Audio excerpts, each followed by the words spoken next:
Good afternoon, everybody. We are continuing with our study on fraud. There will be one more meeting that we conduct after this one, which will take place on Thursday, as discussed at our last meeting yesterday. Just to start, a couple of housekeeping things. Witnesses that are in the room with us, just a little reminder that if you are relying on your translation piece and it's plugged in, but not on your ear, that you place it on the sticker in front of you to protect the health and well-being of our interpreters. Je peux confirmer aussi qu'on a pris tous les tests pour confirmer que l'audio est. I can confirm that all witnesses have completed the test to make sure that the audiovisual is functioning correctly. And it could be wrong depending on what's going on in the house, but there's a possibility that we're going to have bells at the outset of the meeting. As you know, I require unanimous consent in order to work through the bells. I'll circle back to each member on the committee if and when that occurs, but just a quick heads up to please give that some thought. If I don't get unanimous consent, we're going to have to pause for half an hour, and that will be the decision we live with, but I'll come back to that if and when necessary. We have a number of witnesses with us here today. From the Canadian Radio, Television and Telecommunications Commission, the CRTC, we have Stephen Harone, who is the Vice President, Compliance and Enforcement. We have Scott Hutton, the Vice President, Consumer Analytics and Strategy. Gentlemen, welcome. From Desjardins Group, we have Bernard Brun, the Vice President, Government Relations, joining us by video conference, as well as Frédéric Lapalme, the Senior Director and Deputy Head, Fraud and Financial Crime Management and Supervision Unit. And joining us from Interact Corp here in the room as well as Mark Hines, who is the head of fraud. So, not of fraud, but of fraud product. It's been probably an important distinction to make, Mr. Hines. And on that note, why don't I turn to you? Witnesses, you will have upwards of 5 minutes for an opening statement, following which we will turn to members around the table for a question and answer period. Mr. Hines, I'll turn the floor to you for upwards of 5 minutes, sir. Good afternoon. Thank you, Mr. Chair and members of the committee. As the Chair said, my name is Mark Hines and I lead fraud product at Interact. Thank you very much for the invitation to take part in today's study. I'd like to begin by acknowledging that we're gathered on the traditional unceded territory of the Anishinaabe Algonquin Nation and recognize the enduring presence of First Nations, Inuit and Métis people. Interact is a Canadian-owned payment and digital verification company. Nearly 300 financial institutions connect to our networks, and Canadians use our products more than 20 million times every day. We sit at the centre of how money moves in Canada, which gives us a unique system-wide view of fraud and financial crime in particular. Our teams monitor the network around the clock, sharing signals with financial institutions so that they can act on suspicious activity in real time. I'd like to use my time today to explain what has changed about fraud, why it's harder to fight it than it used to be, and where the greatest opportunity lies for protecting Canadians. Fraud and scams are a serious and growing threat. Behind every scam is someone who has lost money, and often their confidence with it. But the nature of the threat has evolved. Historically, fraud defenses were built around the sender because the main threat was unauthorized access to an account. Scams work differently because the genuine account holder is authorizing the payment. This moves the focus to the receiver side of the network and requires new capabilities and investment across the system. At the same time, AI has dramatically increased the velocity of scam attempts. It's not just that they're more sophisticated and convincing, they're now automated at scale and only need to catch someone off guard once to be successful. The most important thing I want to get across to the committee is that this problem cuts across multiple industries and sectors. We at Interact are investing heavily, but taking the next step requires a coordinated approach. Interact deploys anti-fraud and scam capabilities on e-transfer today and has invested heavily in being the first approved fraud provider on Canada's new real-time system. Unlike other jurisdictions, we will launch the RTR with fraud protections built in, with the goal of preventing a spike in scams that other countries encountered. This means that Canadians will have greater levels of protection from day one. But no single company or sector can solve this alone. Fraud does not start and end in the same place. It often begins with a phone call, a text, or an online scam. And by the time the money is moved, the institution completing that transaction often has the least visibility into how it began. The key metric is the time between detection and intervention. The faster a trusted signal reaches the right place, the more often that institution can act before the money is gone. We see the government's work to develop a national anti-fraud strategy and to establish the Financial Crimes Agency as important steps. Enforcement matters, but enforcement acts after harm is done. It needs to be paired with the coordination that prevents harm in the first place and prevents money leaving Canadians' bank accounts. That's why the single most effective step Canada can take is enabling better data sharing across sectors, including financial institutions, telecommunications providers, digital platforms, and law enforcement. To be clear, it's not about pooling data in a single open utility. It's about targeted risk-based signals that let institutions act on the right information at the right time. This is a prevention-first approach, which is where we believe the greatest opportunity lies for Canada. Thank you, and I look forward to your questions. Thank you very much, Mr. Hines. I'm not sure who's speaking for the CRTC. It's Mr. Haran. Okay, the floor is yours, sir. Good afternoon. Yes. Good afternoon. Before I begin, I would like to acknowledge that we are gathered on the traditional unceded territory of the Algonquin Anishinaabe people. I'm joined this afternoon by my colleague, Scott Hutton, Vice President, Consumer Analytics and Strategy.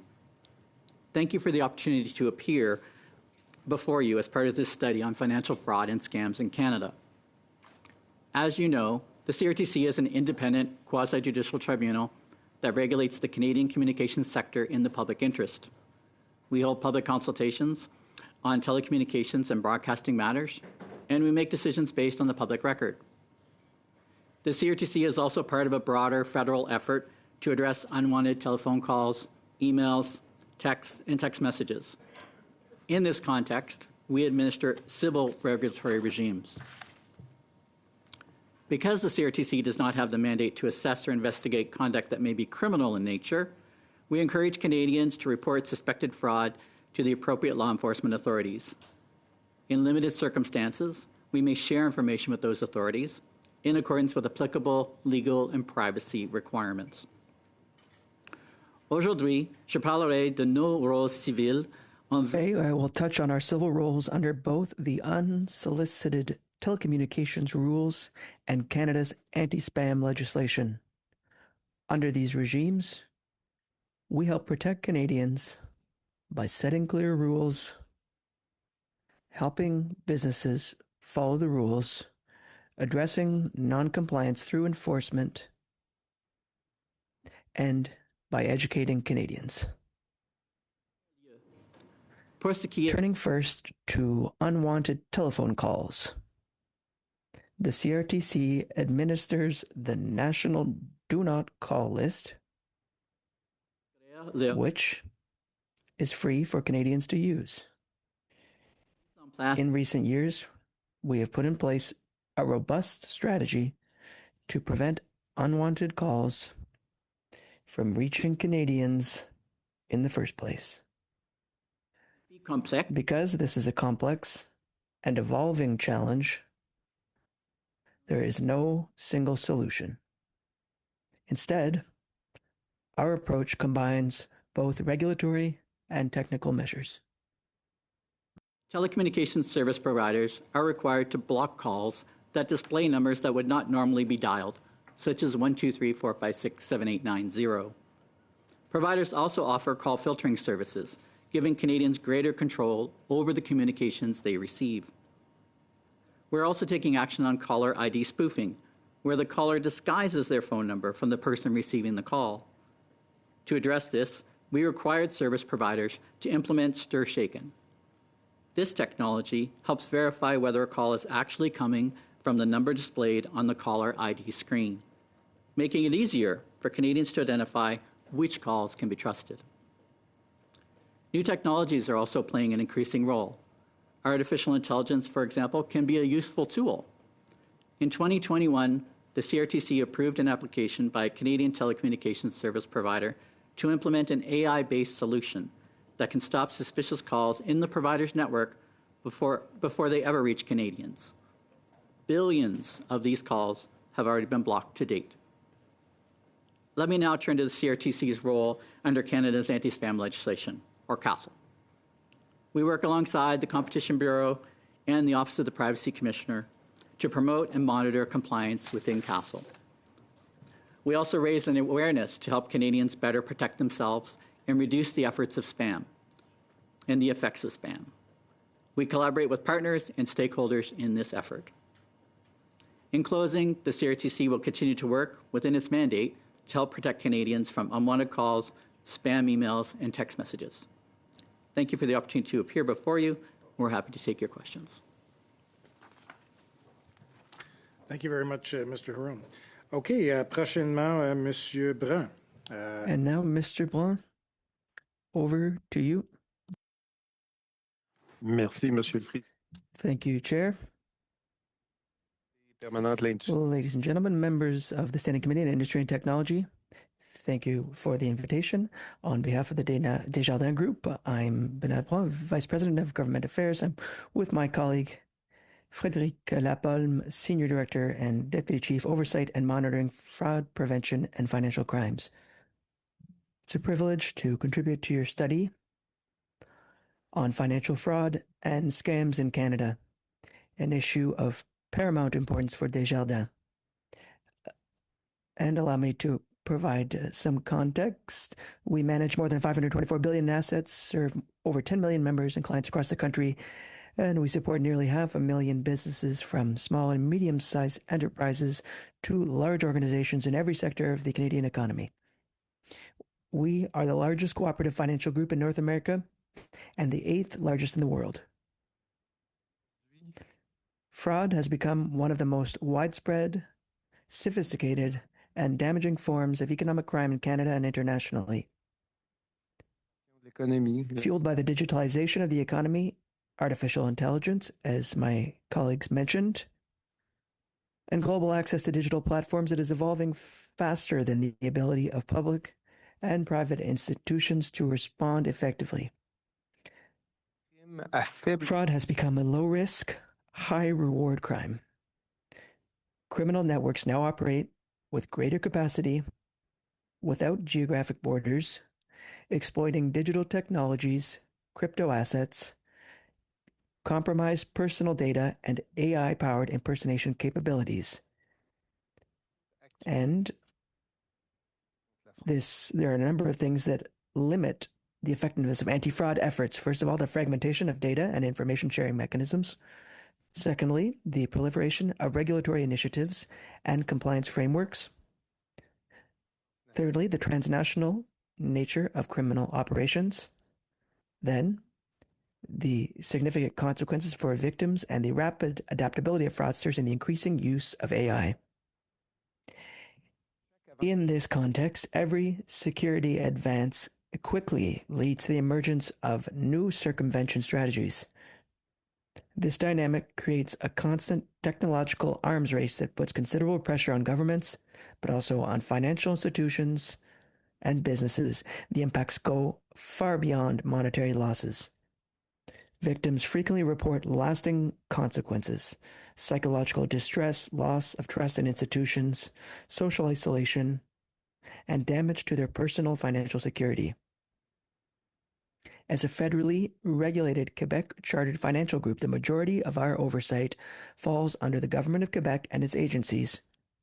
However, we operate nationally, which gives us experience and perspective on the importance of coordination and regulatory complementarity to achieve tangible results. We're particularly encouraged by the federal government's desire to prioritize concerted action among the various stakeholders to combat financial fraud in a comprehensive manner is essential to better mobilize the many players who can help reduce the incidence of fraud. And this aligns with the work of the Canadian Anti-Fraud Coalition, of which Desjardins is an active member. In April, we submitted a brief to the Department of Finance in response to their consultation on the National Anti-Fraud Strategy. We would be happy to share it with the committee if it would be useful in the context of your work. In conclusion, if one single action had to be prioritized to effectively combat financial fraud and scams in Canada, it would be to facilitate information sharing among financial institutions and regulatory bodies in order to improve prevention and detection. And so we would like to acknowledge the fact that Bill C-36 was tabled yesterday to strengthen privacy and to amend the Act on the protection of personal data. The bill sets out an exception to allow information to be provided for the purposes of preventing fraud. This is, in our opinion, a positive signal, and it needs to be carefully followed in order to function with the provincial frameworks. Thank you for your attention. My colleague and I will be happy to answer your questions. Thank you, Mr. Blanc. Mr. Guglielmin, the floor is yours, sir, for 6 minutes. Thank you, Chair, and thank you to the witnesses for your opening testimony today.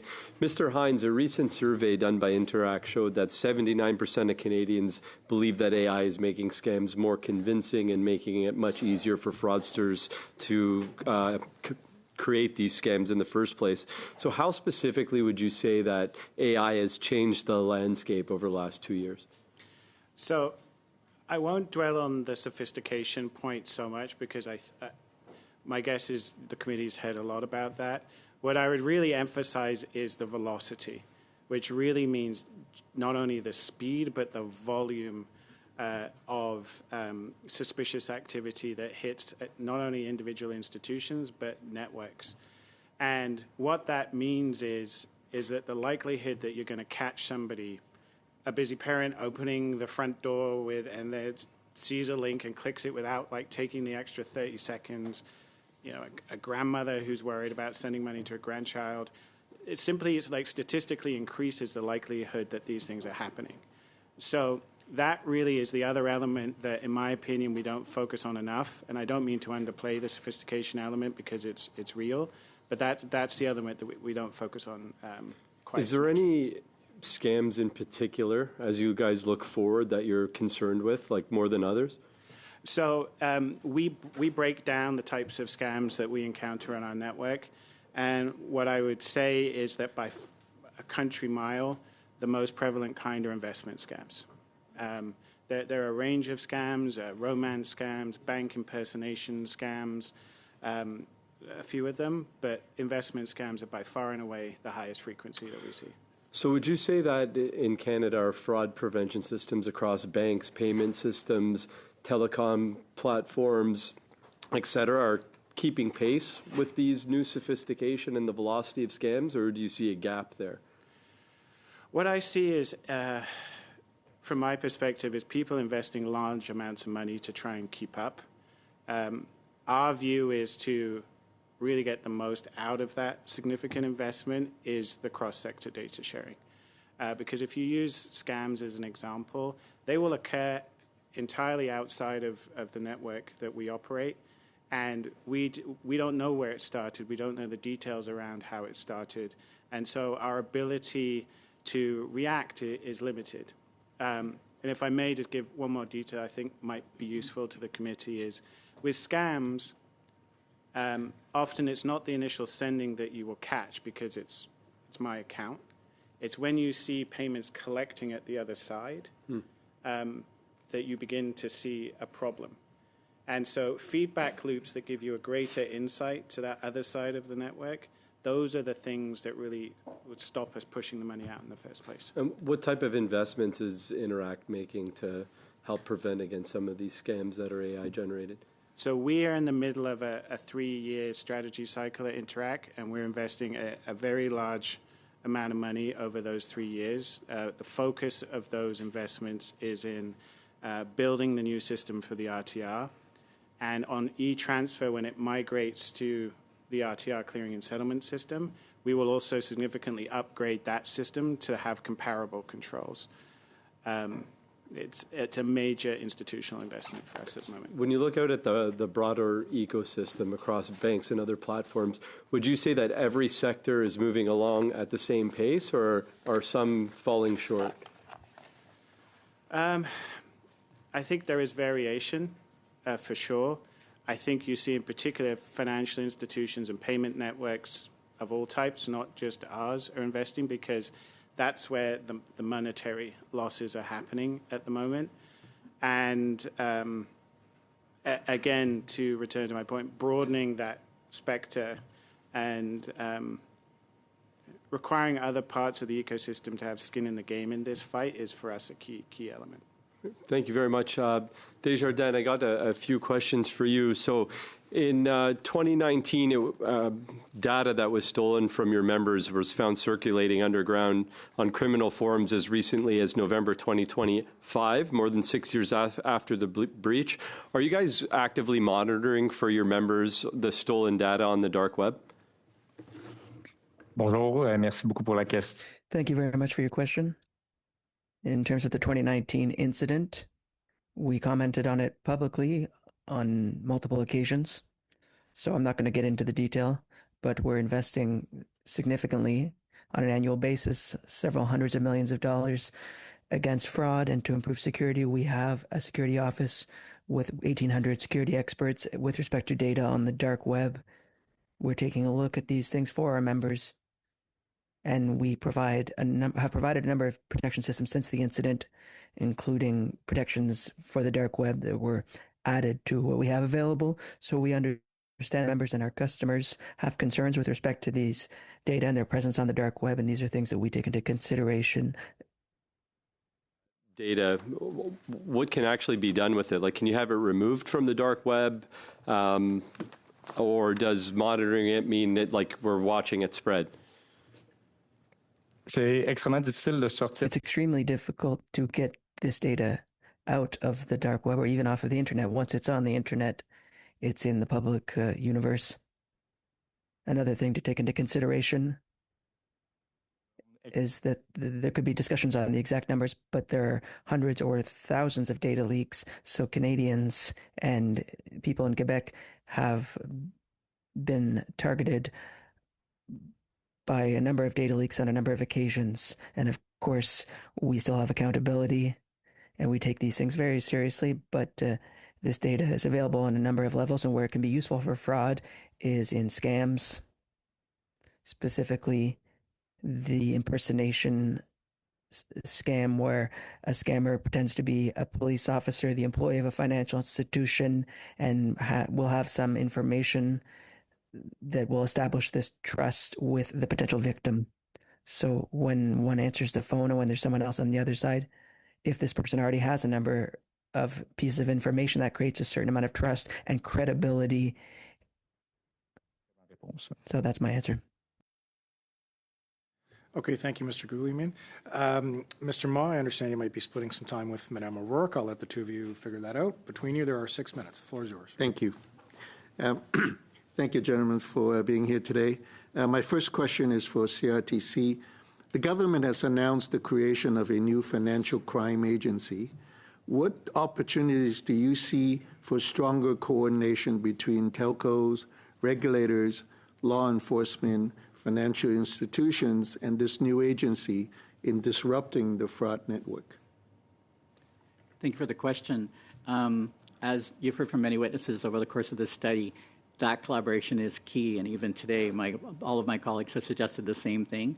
I think the new Financial Crimes Agency is the exact moment where you can get TSPs and banks and others in the room to combat this activity. That's the biggest challenge we see at the CRTC, is making sure that everyone's speaking to each other. Everyone, I would suggest, is doing their part to keep abreast. That collaboration is key. Thank you. My next question before I pass it on. to interact. Mr. Hinz, you talked about the importance of data sharing. What sort of data are we looking at, and how timely is it? Because quite often these procedures are more afterthoughts than really helping to prevent fraud. And so I'd like to hear what you have in mind in terms of that data sharing. Absolutely. If it's helpful, I could just give an example scenario with the data elements. A scam appears on a digital platform. The user clicks on it. They're taken to a chat where they're encouraged to invest in an investment scam. That if the digital platform and the telecommunications company identifies that as suspicious activity, they could share on a network the link, telephone number associated with the chat, and when it hits the payment system, we would be able to identify that as elements that go into our magic sauce. And what that does is it allows me to correlate whether the destination for this scam payment is associated with that scam that's happened off my network. And so what that means is I won't let the payment go, or I will tell, it's not Interact, but like we will advise our FI, please don't send this payment because we think there's a high risk the destination is a scam. So it's those types of pieces of information that can have a large impact if we have them before we process the payment. Okay, thank you. So very last question is, do you believe public awareness and education will help? It's a great question. What I would say is scammers focus on the most vulnerable. And so education, while very important, there are limitations to how it can protect those particular populations, which is why Interact's position is that responsibility is broader than that. It's all of us who play a role in the example that I've just given. I'll pass it on. Thank you. Mr. Hines, I think it's fascinating you said the key metric is the time between detection and intervention. Yes.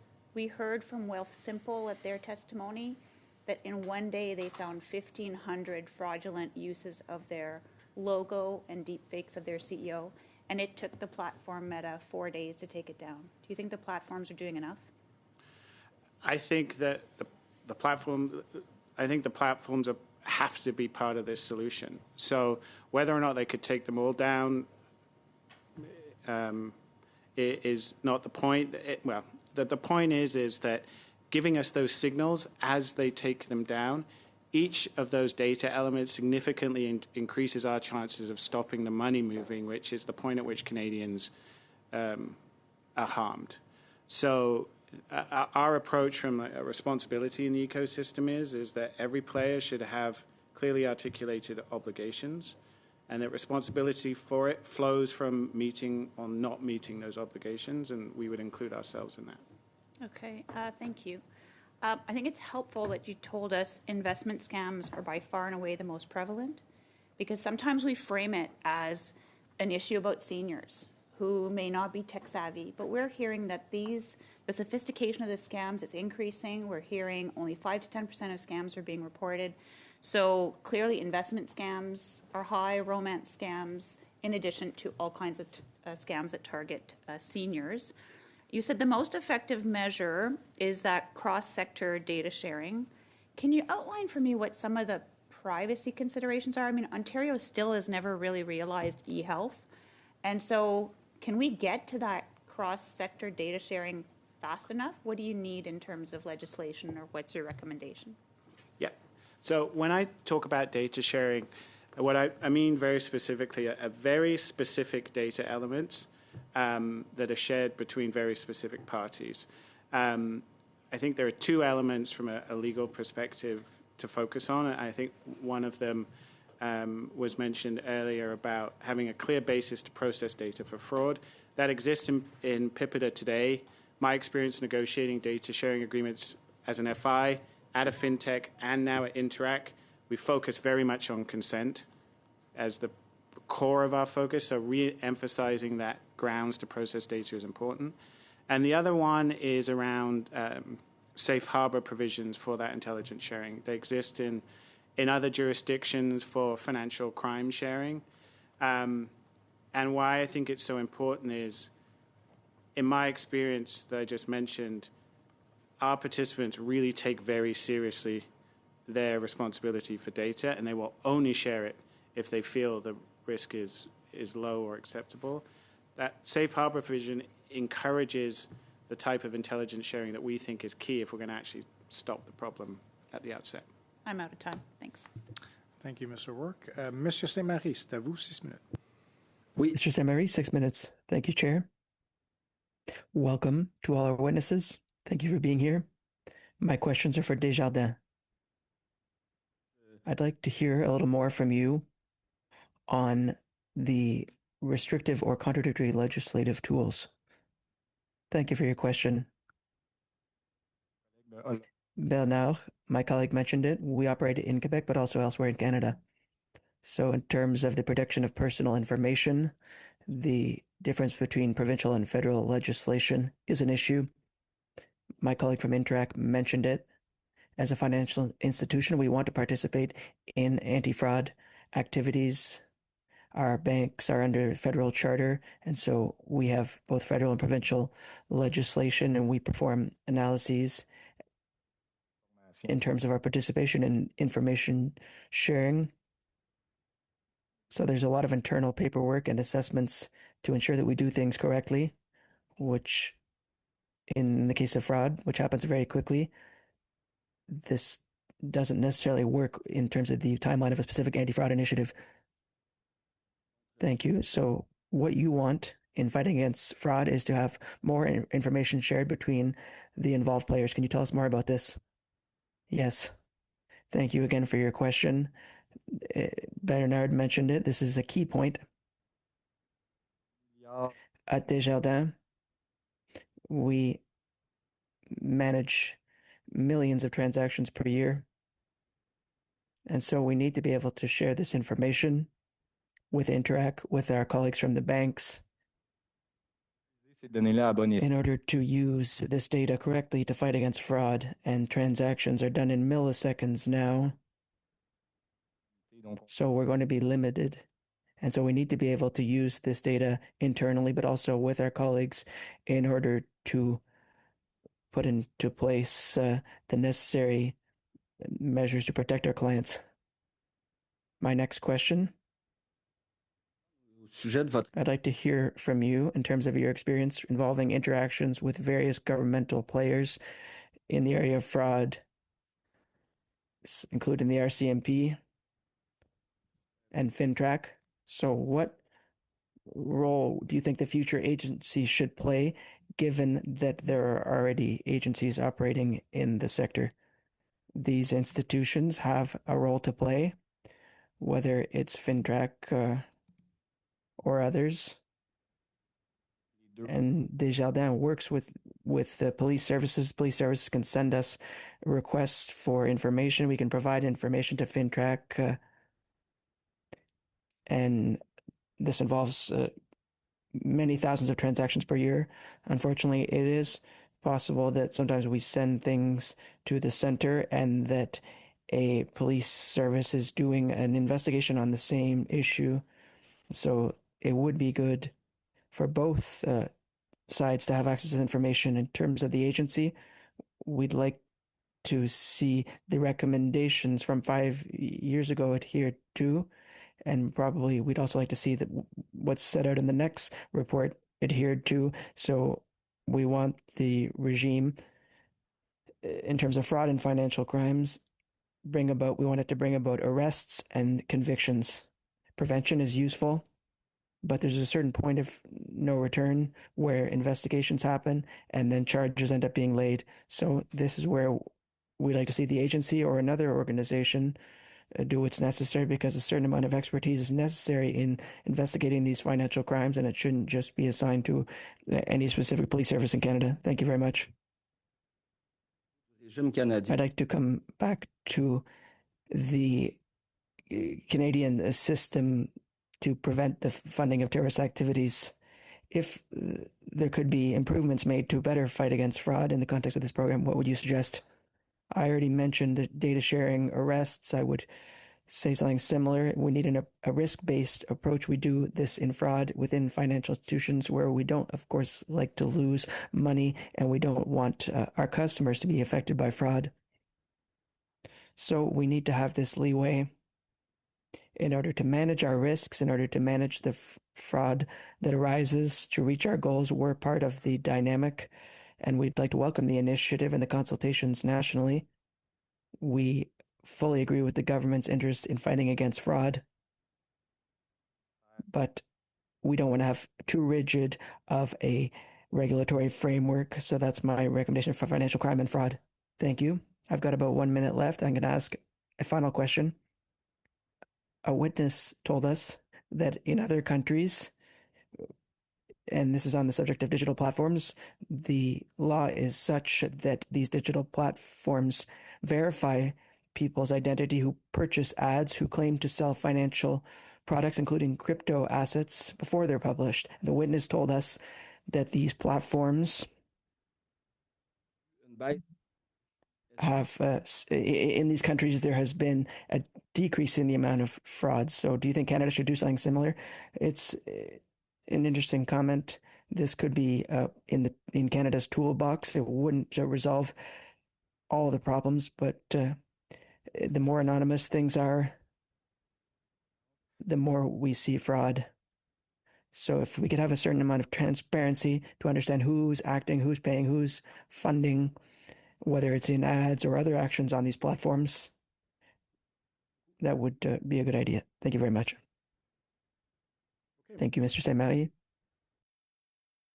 Thank you to the witnesses for being here today. My first question is for Mr. Haroon. I've noticed that there's been progress in recent years, and I think it may be from the CRTC, your work on spoofing and the caller display issues. Last time you had representation here, I believe it was in September, I mentioned that my constituency office received a RBC Banking telephone call that was not, in fact, RBC Online Banking. Thankfully, I had a very intelligent staff member who caught on and stopped it there. But I've noticed recently that I'm getting similar texts now. From a bank that I bank with, it'll remind me, for example, a legitimate one to say, pay your credit card bill. I'm very sorry to I received interrupt. a similar one. I'm sorry to interrupt. I'm seeing bells. I'm just going to get you to pause for one moment. I'll pause the clock. I'll actually let you start from the top so that Sure. Everyone's following the trend. Well, it gives you an opportunity to redo. Colleagues, I am seeing bells. We don't have the TV on, but I suspect that a vote's been called. So I need unanimous. How much time? 30? Okay. I need unanimous consent to work through the bells. Given it's a matter of privilege, I'm going to ask every member to just give me a sign of affirmation. Okay. Madame Dancho, I'll let you start again with 5 minutes on the clock. So progress, I think, has been made on the caller ID side, and perhaps that's from the work from the CRTC and your moves to, I don't know if you've mandated the telcos to work on spoofing with the stir and shake and technologies, but what can we do about the texting scams? Because those are looking quite sophisticated. I was almost fooled the other day from something that looked very much like a legitimate text, which I do receive text reminders from my bank, which are great reminders. This was very similar and almost got me. So is there anything that you can be doing to encourage telcos to deal with that? Thank you. I appreciate the question. And you've laid out a good segue for me. On the telephony side, we've done things like universal call blocking, as I mentioned, 1, 2, 3, 4, 5, 6, 7, 8, 9, 0, but also stir shaken, which is really that call verification system. Is it your bank calling? And at least can give you an X or potentially fraud or let you know if you should trust that phone call.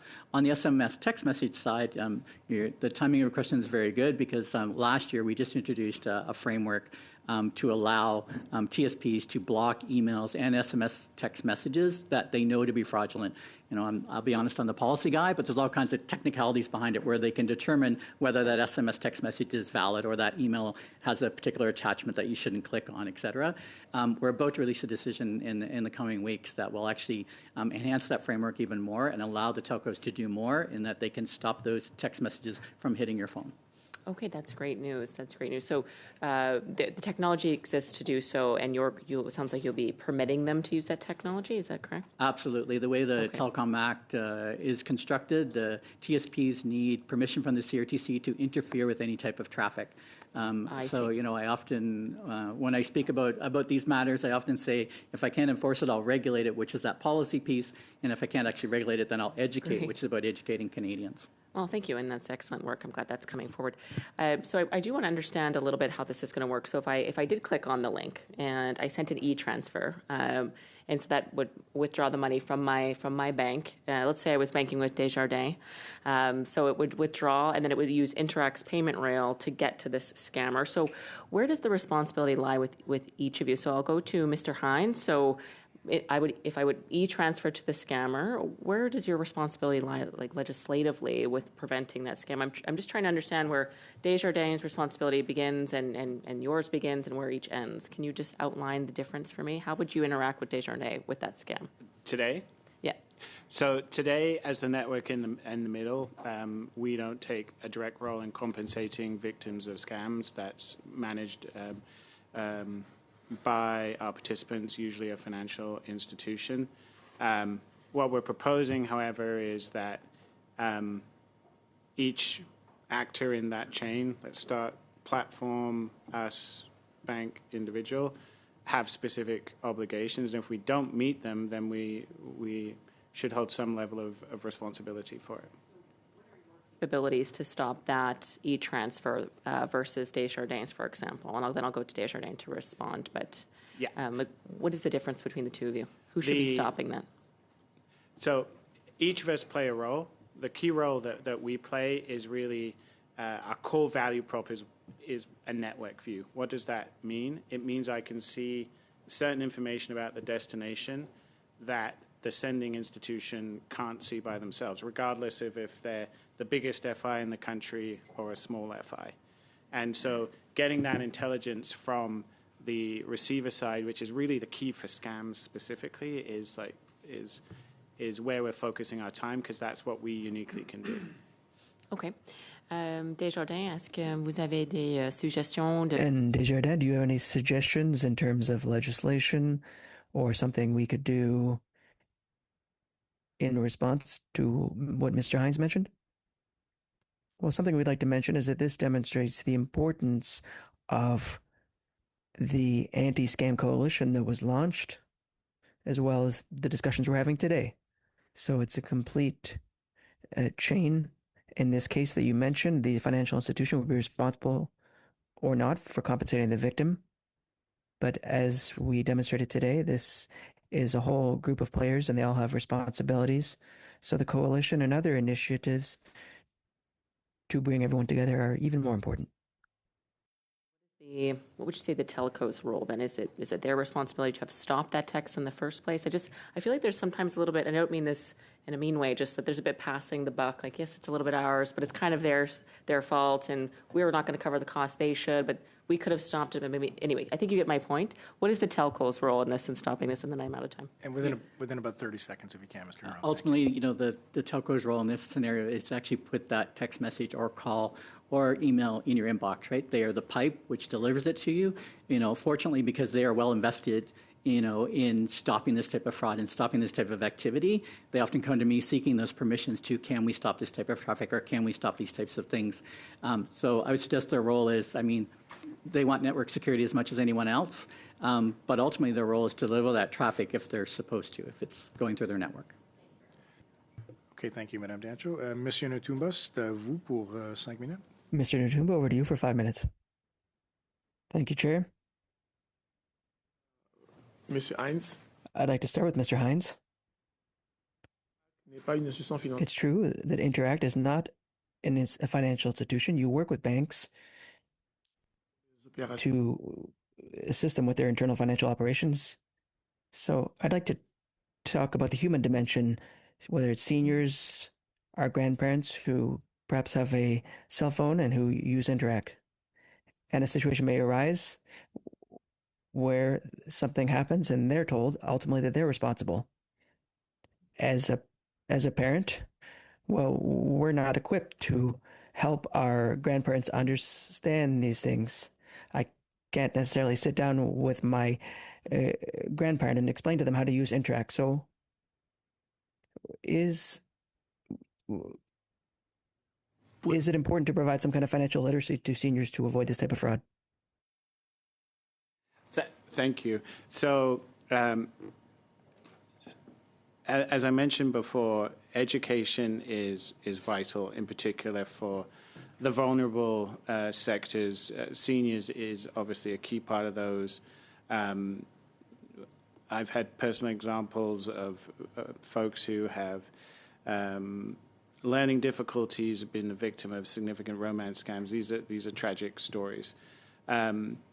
Our perspective at Interact is that the individual consumer alone should not be shouldering the burden of these scams, which is why our approach is define a cross-sector approach, define what we each need to do, and then responsibility flows from that. Education is a key part of that, and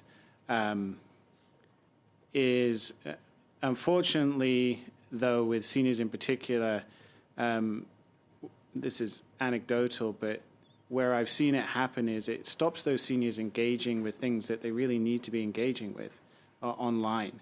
And so education is vital, but we also have a role to play to make sure that we're sort of building a wall around them a little bit to protect them as well. Merci, Mr. Hines. Thank you, Mr. Hines. I'd like to ask the same question to Desjardins. If you could answer me quickly, then I'll pass the floor to my colleague. Thank you for your question. La réponse va ressembler beaucoup à monsieur. And my answer will be similar to Mr. Hines. Sur les aînés, on l'a mentionné. Fraud against seniors. Les aînés ne sont plus la seule victime. Seniors are not the only victims. Young people are also victimized through investment scams, and those who are not seniors or young are also affected by these scams. So people who are the most likely to be targeted by these scams are those who don't realize that they're victims and they think other people are victims.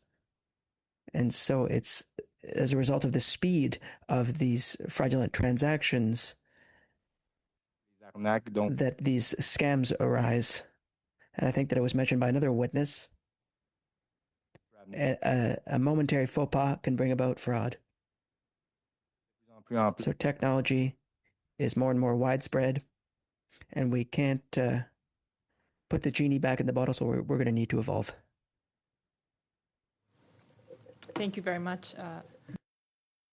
Thank you to all of you for being here today. I wanted to actually kind of pick up where Ms. Dancho left off, because surprisingly, I mean, you might be surprised, but I feel that this committee where we actually align and are very concerned about what's going on, and this study has become very important in addressing the way to protect Canadians, in finding the way to protect Canadians.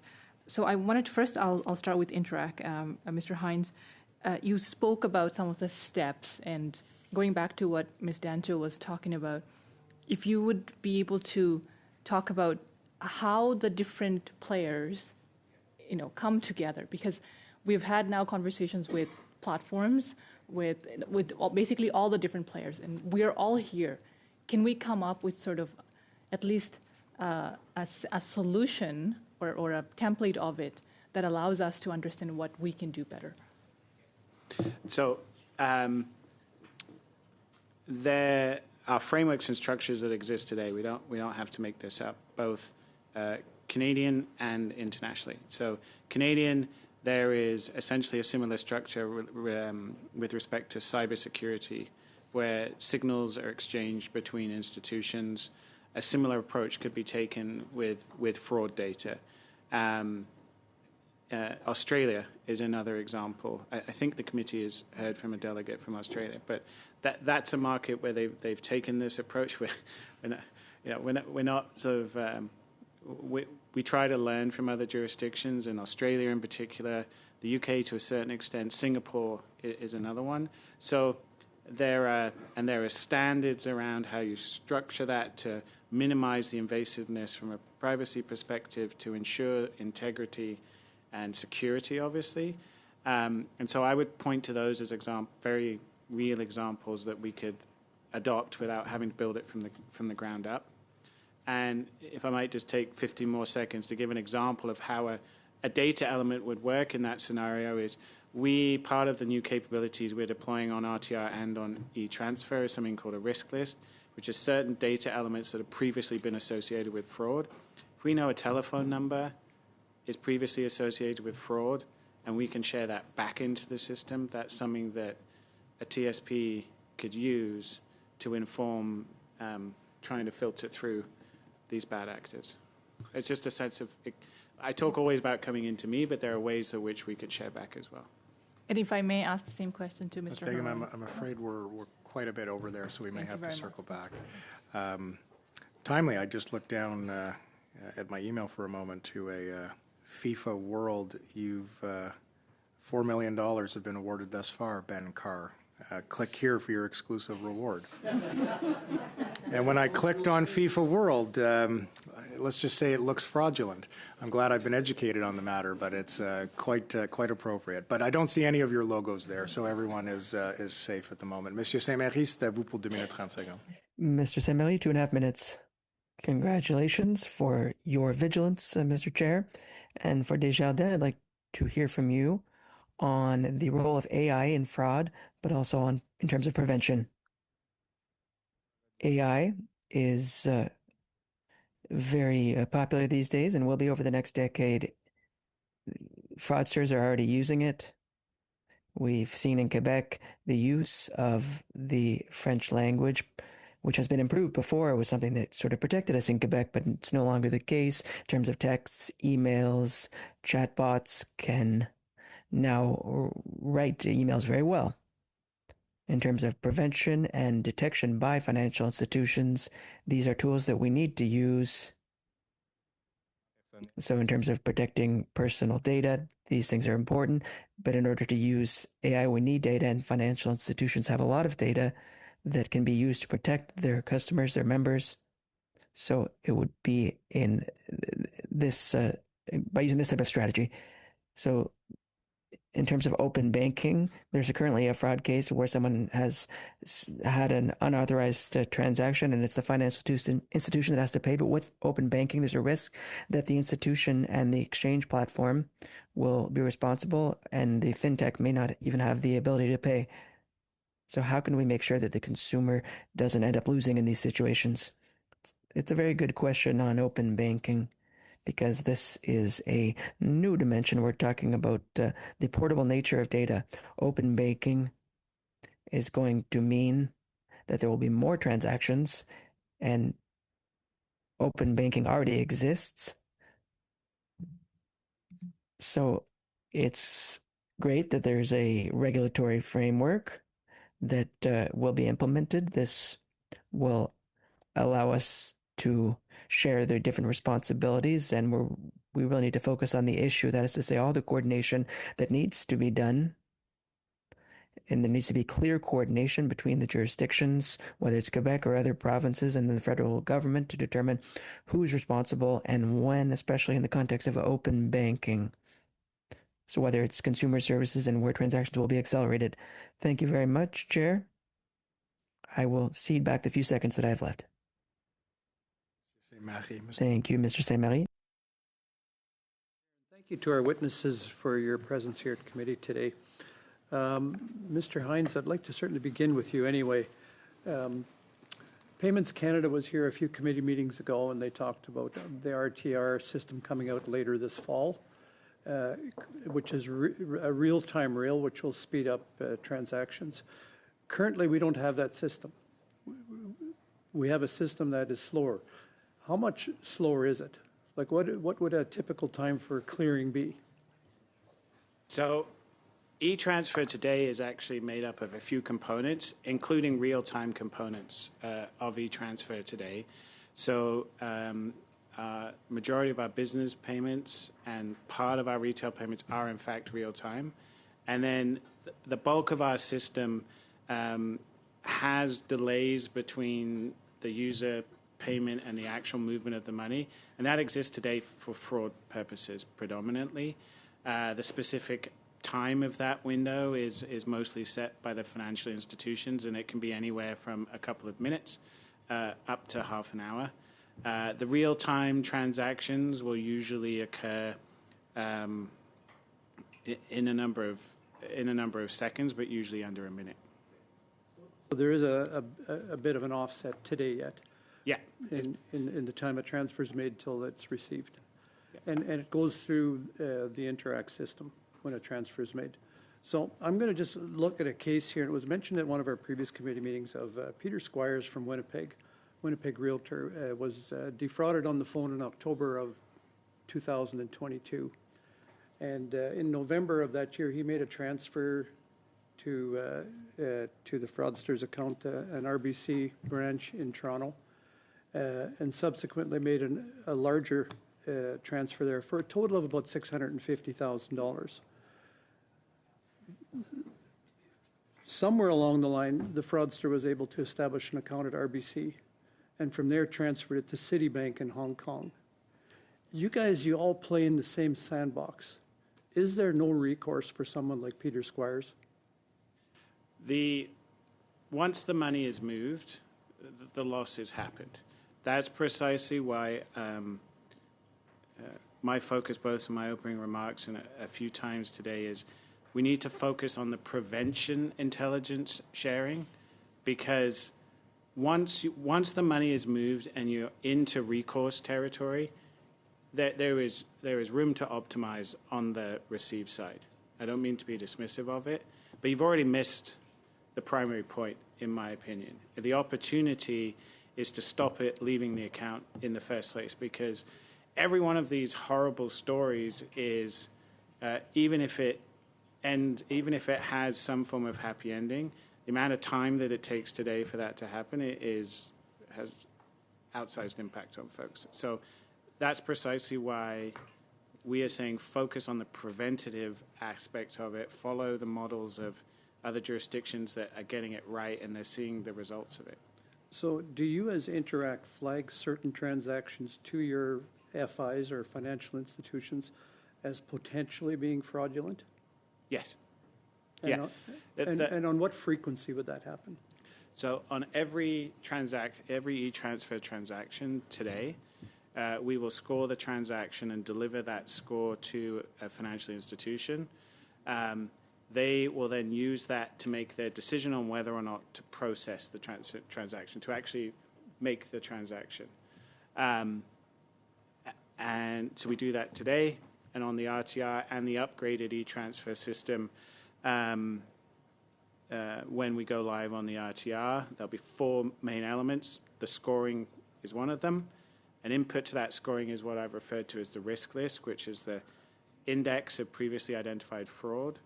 And the key element on the RTR is the RTR side and the e-transfer side will benefit from each other's risk list. So we've already taken a step in that data sharing to try and get ahead of this issue. The last one is something called confirmation of payee, which before you make the payment will confirm whether the destination matches what you're intending to send. And the last one is reporting, which is post facto intelligence. Okay, so you're communicating with both ends of the transaction? Yes.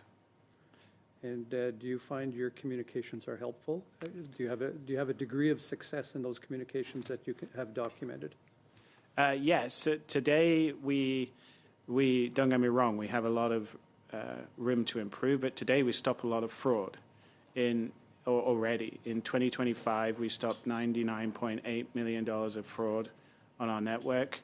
Our headline metric is measured in basis points and is 3.89 for our financial year 25, which is on par with networks globally like Zelle.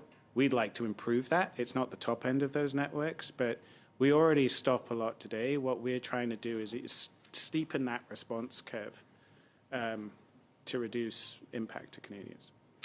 Thank you, Mr. Falk. Mr. Bardizzi, the floor is yours for 5 minutes. And I'll be sharing with Mr. Baines. A couple of questions for Mr. Hines. You've got a very well-known brand, and your e-transfer product is a very well-known product. To what extent are scammers using or misusing the brand and logo, perhaps through digital social media platforms like on Meta's platforms to impersonate as part of their scams, and what kind of response do you usually have for that? Yeah, so trust is our biggest strength. Like, people use Interact because they trust us.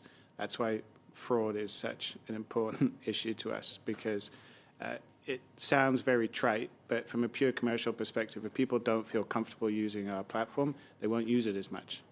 And with the RTR, competition is coming for us more than it has done in the past. And so that's why it matters. Being able to target the use of our marks on any platform that isn't authorized by us, that's part and parcel of why we're promoting this data sharing, because we can target it more effectively. For us, it's no different than Simple's example. Again, another trusted brand, is we suffer in the same way. And that feedback loop is really what we're looking for, so we can more effectively target it. Well, a question to colleagues at CRTC. We heard testimony earlier that Meta is blocking news articles, news links through their response to the Online News Act. To what extent does their implementation of news blocking demonstrate their technical ability to rapidly respond to suspicious or links that they can identify with some specificity? And what is your take on their inability to put news links back up, including those that might help respond to fraud? So we've been engaging with Meta on, very much the news front for a number of years, and we currently have an open proceeding in front of us.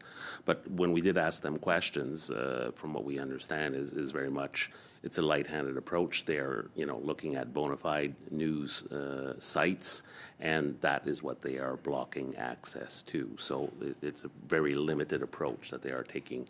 But certainly they are making an effort to, for their own purposes, to not distribute that news. But that's what they are doing. They are identifying the, limited number, hundreds, as opposed to potentially hundreds of thousands of fraudsters out there. Thank you. And maybe this is more of a comment than a question. I'll hand over to Mr. Baines. One of the tools that we as MPs have to communicate with the public is through monthly householders and newsletters. And I think sometimes print products are an untapped resource in the fight against things like fraud and informing constituents, especially those who are a little technologically less literate. So maybe it's consideration for the kinds of products that might come from your very trusted resources that we could start to put in our householders. Thank you, Mr. Bardizzi. Thank you, Mr. Chair, and thank you to our witnesses for joining us today. I'm going to go back to a previous witness that came here representing the Canadian Association of Retired Persons. As we know, that community is probably one of our most vulnerable, and Canadians who ultimately built this nation, and we need to make sure that we're protecting them. So during their commentary, they talked a lot about the fact that CRTC could do more to help protect, and I know you've recognized the fact that block calls and some of the other measures you've taken, but they talked about gaps, and I'm interested to know, during your work, are you seeing gaps in some protections that you could do and that you're working towards? Maybe you can talk a little bit about that. Yes, thank you for the question. I'll start with, obviously I come from a different perspective at this table, right? I'm responsible for a civil legislative regime. There's not much I can do about true fraud, true crime, true criminal behavior. So where I've taken my approach within my sector and the compliance enforcement sector at the CRTC is, compliance is number one, which is ensuring legitimate companies comply with the telemarketing rules, the anti-spam rules, et cetera. In that same vein, if I can't deal with it through a compliance measure, I do have the tools at my disposal sitting in the communications regulator where I can ask the TSPs to do certain things, which is where we get to the policy measures which I spoke to you about, because I think that is a critical way. If, for example, one of the examples I gave was, billions of calls being stopped by using a AI technology to identify fraud calls. By being able to do that, that means that phone has never rang. So Canadians have never picked that up. They've never fallen victim to that scam, which is fantastic. And one of the things I mentioned earlier was about education, and I wouldn't dismiss the power of education, and especially when it comes to our seniors, our vulnerable communities, whether that's new immigrants who don't speak English or French as a first language, and low-income individuals. Education is about helping them understand the scams, which is all I can do from a civil regime. Is I can let them know that these scams exist. Here's what to look for. Here's how to protect yourself, and really to pause.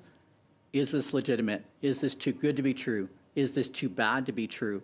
And verify before you click on that link, Monsieur le Président, and before you claim your $4 million. But, it is about that verification piece. So that's for me, as the regulator of a civil regime, that education piece is critical, because the more Canadians are aware of scams, the less likely they are to become victim. Okay, thank you very much, Mr. Baines. Colleagues, that's all the time that we do have. The vote will open up in just about 2 minutes. So what I'm going to do is suspend, give everyone the opportunity to vote. If folks stay in the room and don't go too far and everybody confirms that they voted, we can get right into the business ahead of us. We do have 2 hours beyond what we have now to complete the tasks at hand, but the quicker we get to it, the quicker we can get out of here. I do want to thank our witnesses very much for availing themselves here today. This has been a very important study and an eye-opening one. And I think, as Ms. Begum referred to briefly earlier, one of the things I always appreciate about opportunities like this is that it goes beyond partisan lines. There is a desire on the part of all members from all parties who represent Canadians from across the country to tackle this issue. It's one that all of our constituents are victims of, and one that we're rightly seized with at the moment, and we couldn't be seized with it if not for the expert advice and guidance we get from individuals such as yourself. So on that note, I want to thank you very much for making yourselves available. Colleagues, I'm going to suspend. It will be up to your teams to make sure that you vote, and I'll see you again in a couple of minutes.